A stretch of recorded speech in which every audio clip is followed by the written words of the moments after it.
So how did this come to be? Yeah.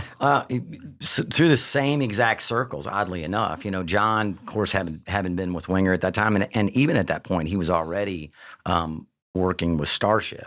He asked John, he said, "Hey, man, is that cat you play with in Memphis that's the utility guy? Is he looking for a gig?" And John said, "Man, I'll bounce something off him." Well, fast forward a year and a half later, and I'm at Farm Rock up in Nashville with Scotty. He's playing with the Wonder Twins, Matt and Gunnar Nelson.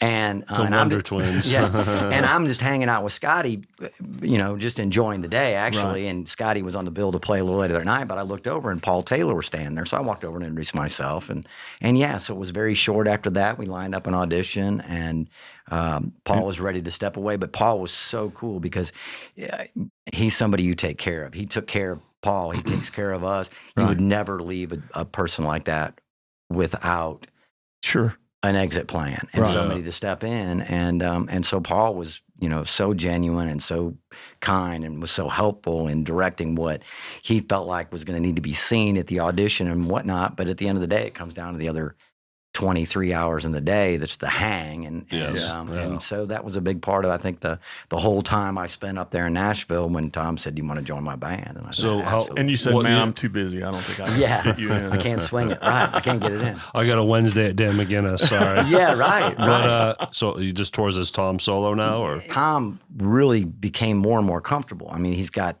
just a wall of music around him now with the 6 people on stage. Yeah.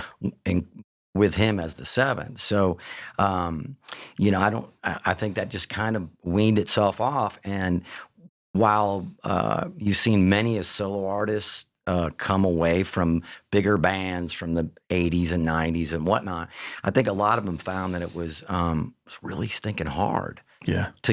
You know what I'm saying? I mean, it's like Tom will tell you, he goes, "Man, some of our first gigs were playing to 200 people in a You're corner starting bar." over. Yeah. Starting over. People, the festival buyers, they want the logo. They want the original guys. They want the logo. They want this.